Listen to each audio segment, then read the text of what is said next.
Hello， 各位港澳朋友仔，你哋好，我係華發金灣府生活推薦官。珠海金灣作為香港朋友嚟大灣區生活嘅熱門之選，今日想同你分享一份超實用嘅金灣生活指南。我哋由華發金灣府出發，一齊去睇下。從香港過到嚟金灣，經港珠澳大橋接駁紅鶴大橋，好快就到華發金灣府啦。屋企附近嘅金灣華發商都就有香港嘅直通巴士，每日2個班次，全程約2個半鐘，真係非常之方便，而且票價亦都好優惠。香港站包括有圓方、中港城、太子上海街、沙田、大圍、荃灣德海街。用微信搜尋港粵汽車運輸嘅小程序就可以訂票啦。由香港中港城碼頭或者港澳碼頭坐船去九洲港，落船之後再轉車，好快咧就可以去到金灣啦。如果想去珠海揸車，當然要換領內地嘅駕駛執照啦。首先用香港駕駛執照去到珠海交警嘅公眾號預約免試換領 ，C1 同 C2 咧都可以換嘅。喺現場做好體檢同埋影相，帶齊身份證、回鄉證同埋香港駕駛執照嘅原件，去到市民服務中心咧辦理就得㗎。至於唔揸車嘅朋友仔，唔使擔心，搭巴士都好方便嘅啫。60歲以上嘅老友記，線上用珠海通公眾號申請珠海通長者卡，坐巴士係免費嘅。我身後呢度就係金灣市民服務中心，同時佢亦都係珠海規模最大、服務最全嘅區級行政中心。嚟到金灣住，第一件事就梗係辦理港澳居民居住證啦。有咗佢之後，坐車辦理銀行卡，就算買醫保咧都非常方便。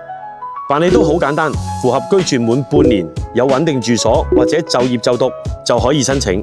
只要帶齊身份證、回鄉證同埋居住證明、相片回執，去到金灣市民服務中心，又或者喺粵省市嘅小程序線上辦理，首次免費，20個工作日左右咧就可以拎到㗎啦。需要辦證嘅朋友仔，記住呢個地方啦。醫療絕對係大家最關心嘅環節之一。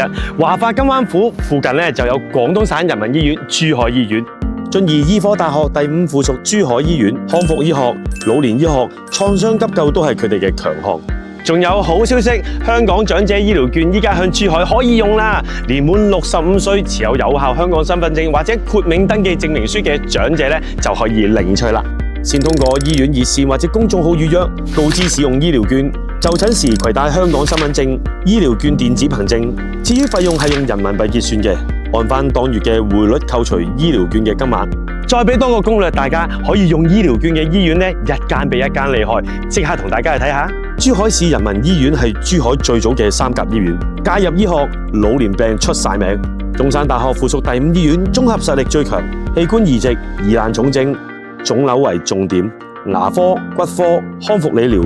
費用大概都係香港嘅1/3，性價比真係非常之高。另外，港澳台居民咧，亦都可以參加珠海城鄉居民醫保嘅，每年繳費咧539蚊，住院報銷咧可以去到90%啊！門診社區定點最高報銷85%，真係非常之抵啊！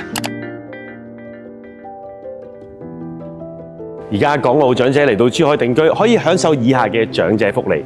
第一類，珠海戶籍高齡津貼。如果港澳長者將戶籍遷入珠海，年滿80週歲咧就可以申請啦。標準咧就喺晒度啦，大家慢慢參考。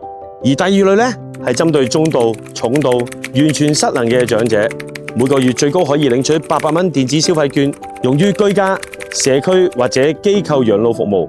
通過民政通平台就可以申請啦。